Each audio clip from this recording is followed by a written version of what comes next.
செய்யும் வினைதான் என் செய்யும் என்னை நாடி வந்த கோல் என் செய்யும் கொடுங்கூற்று என் செய்யும் கூரேசர் இருதாலும் சிலம்பும் தண்டையும் சதங்கையும் சண்முகன் தோளும் கடம்பும் என் கண்முன் வந்து தோன்றிடினேன். நம்ம இந்த வீடியோவில் பார்க்கக்கூடிய தலைப்பு அப்படிங்கிறது ராகுகேது பயிற்சி. எப்போவுமே ஒரு வருடத்தில் ராகுகேது பயிற்சி ஆகும்போது மக்கள் வந்து ஒரு எதிர்பார்ப்பு இருக்கும். இந்த கிரக பயிற்சியில் நமக்கு என்ன நன்மைகள் இருக்குது, என்ன தீமைகள் இருக்குது அப்படின்றது பொதுவாக எல்லாருக்குமே ஒரு எதிர்பார்ப்பு அப்படிங்கிறது இருக்க தான் செய்யும். அந்த வகையில் வந்துட்டு இந்த ஆண்டினுடைய ஆங்கில தேதியானது மே மாதம் 18ஆம் தேதி அன்னைக்கு தமிழ் வருஷம், அதாவது தமிழ் புத்தாண்டு பிறக்க போகுது. தமிழ் புத்தாண்டு விஸ்வாசு வருடம் 13ஆம் தேதி, சித்திரை 13ஆம் தேதி, அதாவது சித்திரை மாதத்துக்கு விஸ்வாச வருடத்தினுடைய முதல் மாதமான சித்திரை மாதத்தினுடைய 13ஆம் தேதி மாலை மணி 5:25க்கு. இது சரியான டைம் பார்த்திங்கன்னா ராகு காலம். இது ஞாயிற்றுக்கிழமை அன்றைக்கி இந்த ராகு பயிற்சியானது நடக்குது.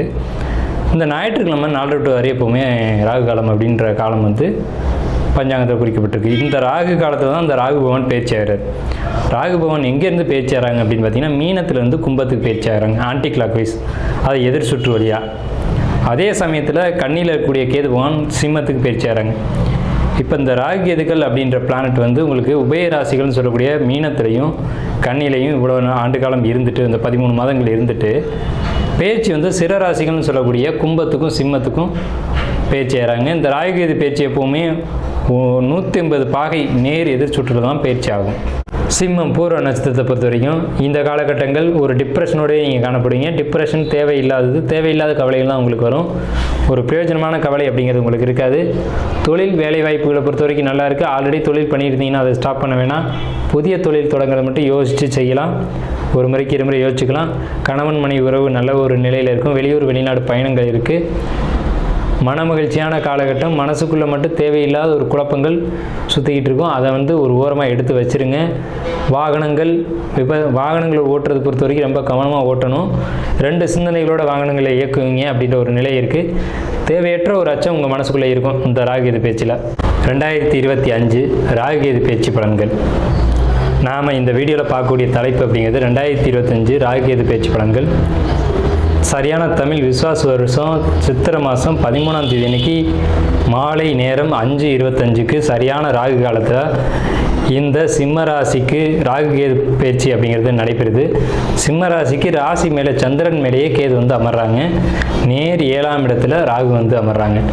இது நாள் வரைக்கும் 8ஆம் இடத்துல இருந்த ராகு 7ஆம் இடத்துக்கும், இது நாள் வரைக்கும் 2ஆம் இடத்துல இருந்த கேது ராசிக்கும் பயிற்சியாகி வரக்கூடிய இந்த பயிற்சி உங்களுக்கு என்ன மாதிரியான பலன்களை கொடுக்க இருக்குது அப்படிங்கிறத நம்ம இந்த வீடியோவில் விரிவாக பார்க்குறோம். தயவு செஞ்சு நம்ம சேனலை ஸ்கிப் பண்ணாமல் முழுமையாக பாருங்கள். அப்போ தான் நம்ம என்ன சொல்ல வரோம் அப்படிங்கிறது தெரியும். ஸோ தங்களுடைய பொன்னான நேரத்தை ஒதுக்கி இந்த வீடியோ முழுமையாக பார்க்கும்படி கேட்டுக்கிறோம். நம்மளுடைய சேனலில் ஆன்மீகம், ஜோதிடம், வாஸ்து, பரிகாரங்கள் போன்ற வீடியோக்கள் தொடர்ந்து வரும். அதையும் பார்த்து பயன்பெறுமாறு அடியேன் கேட்டுக்கிறேன். இப்போ வந்து இந்த ராகுகேது பயிற்சி பலன்கள் எப்படி இருக்குது அப்படிங்கிறத நம்ம பார்ப்போம். ராசி மேலே கேது, சந்திரன் மேலே கேது, 7ஆம் இடத்து ராகு, ராசிக்கு 8ஆம் இடத்து சனி, ராசிக்கு 11ஆம் இடத்து குரு. இந்த அமைப்பு இதை வச்சு தான் நம்ம பலன் சொல்கிறோம். ஸோ இந்த பலன்கள் அப்படிங்கிறது 2ஆம் இடத்துல இருந்த கேது வருமான தடைகளை கொடுத்திருக்கும், இனி கொடுக்காது. இனி வருமானத்துக்கு வழிவகைகள் உண்டு. அது என்ன வகையில் அப்படின்னு கேட்டிங்க அப்படின்னா, கடுமையான உழைப்பின் மூலமாக வருமானம் உண்டு. சிம்ம ராசிக்கு இனி கடுமையாக உழைக்க ஆரம்பிச்சிருங்க, உழைக்க போகிறீங்க, இதனால் வருமானம் உண்டு அப்படிங்கிறத நம்ம சொல்கிறோம். முக்கியமான விஷயம் என்னென்னு கேட்டிங்கன்னா, ஆன்மீகம் சார்ந்த ஆர்வங்கள் உங்களுக்கு அதிகரிக்கும். ஏன்னா சந்திரன்னா மனசு, கேதுன்னா ஆன்மீகம். அப்போ ஆன்மீக விஷயங்களை தேடி மனம் பயணிக்கிறதுல தவறில்லை. அப்படி பயணித்தா மட்டும்தான், கிரகத்தின் வழியில் போனால் மட்டும்தான் நம்மளுடைய வாழ்க்கை அப்படிங்கிறது ரொம்ப சிறப்பாக இருக்கும். இப்போ நீங்கள் ஆஃபீஸில் ஒர்க் பண்ணிகிட்ருக்கீங்க அப்படின்னா தலைமை பொறுப்பு ஒன்று உங்களை தேடி வரும். அது வேணான்னு சொல்ல வேணாம், நீங்கள் எடுத்துக்கோங்க. ஆனால் தலைமை பொறுப்புக்கு போகும்போது அதுக்குண்டான தன்மையில் நீங்கள் எடுத்துக்கணும். பதவி வரும்போது பணிவு வர வேண்டும், துணிவு வர வேண்டும் தோழான்னு பாடலே இருக்குது. அந்த மாதிரியான ஒரு சூழ்நிலையில் நீங்கள் ஏற்படுத்திக்கணும். நமக்கு பதவி வந்துருச்சு, நம்ம ஒரு பெரிய கெத்தில் இருக்கோம், அந்த எண்ணங்கள் கூடாது. பதவி வரும்போது தான் பணிவு வர வேணும்னு சொல்லியிருக்காங்க. ஸோ அந்த வார்த்தைக்கு இணங்க நீங்கள் நடந்துக்கிட்டீங்க அப்படின்னா உங்களுக்கு 8ஆம் இடத்துல கூடிய அந்த அஷ்டமச்சனி பாதிக்க போகிறது இல்லை. அவர் என்ன எதிர்பார்க்குறாரு? எளிமை, உண்மை, நேர்மை. இதைப்படி இருக்கிறானா ஜாதகன் அப்படிங்கிறத கவனிக்கிறார். பொறுமையாக இருந்தீங்கன்னா எந்த பிரச்சனையுமே இல்லை. இது எச்சரிக்கை. நெகட்டிவாக நம்ம எதுவும் சொல்லலை, வருமுன் காப்புன்ற மாதிரி நம்ம ஒரு பாதுகாப்புக்காக இது சொல்கிறோம். 8ஆம் இடத்து சனி எப்போதும் பொறுமையை கடைபிடிக்கணும். இதை ஆழமாக சிம்மராசிக்காரங்க மனசில் பதிய வச்சுக்கோங்க. ரொம்ப வேண்டுகோளோடு நான் இதை உங்களுக்கு சொல்கிறேன். ஏன்னா 8ஆம் இடத்து சனி என்னெல்லாம் பண்ணுன்றது எங்களுக்கு தெரியும்.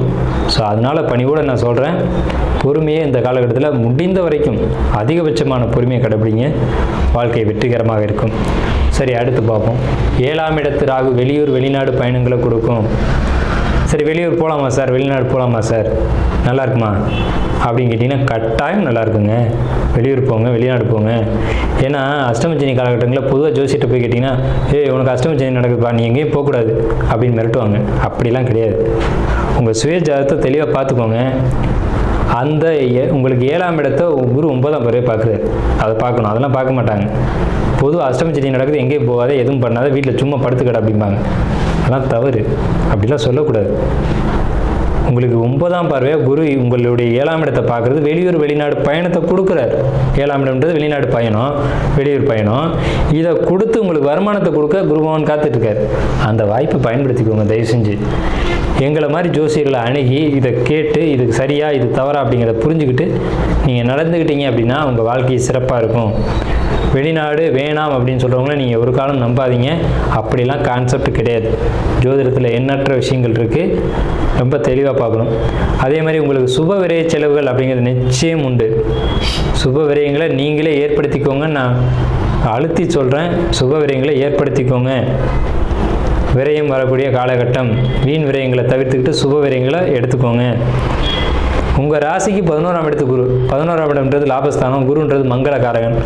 அவர் உங்கள் ராசிக்கு 3ஆம் இடத்தை, உங்கள் ராசிக்கு 5ஆம் இடத்தை, உங்கள் ராசிக்கு 7ஆம் இடத்தை ஒரு சேர பார்க்குறாரு. 3, 5, 7 இடங்களை பார்க்கும்போது சுப விரயங்களை ஏற்படுத்தணும். 3ன்றது முயற்சி, 5ன்றது மனசு, 7ன்றது திருமணம் போன்ற சுப காரியங்கள். அப்போ இதில் ஒன்றை நீங்கள் எடுத்துக்கணும் அப்படின்னு இறைவன் உங்களுக்கு கட்டளையிடுறார். ஸோ இதில் நீங்கள் எதை செய்யலாம் அப்படிங்கிறத நீங்களே முடிவெடுங்க.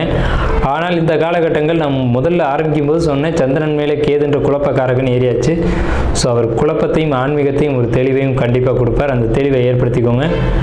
ஆன்மீகவாதிகளாக இருந்தால் உங்களுக்குமே கூட நான் சொல்கிறேன், தலைமை பொறுப்புகள், தலைமை பதவிகள் கண்டிப்பாக தேடி வரும். அதை பயன்படுத்திக்கோங்க. ஆனால் பொறுமையை கடைபிடிங்க.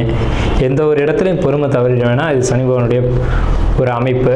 உங்கள் ராசிக்கு 2ஆம் இடத்தை சனி பகவான் தன்னுடைய 7ஆம் பார்வை வழியாக பார்க்குறாங்க. இது என்னன்னு கேட்டிங்கன்னா, உங்கள் வார்த்தைகள் எப்போவுமே எதிர்மறையாக போயிடக்கூடாது.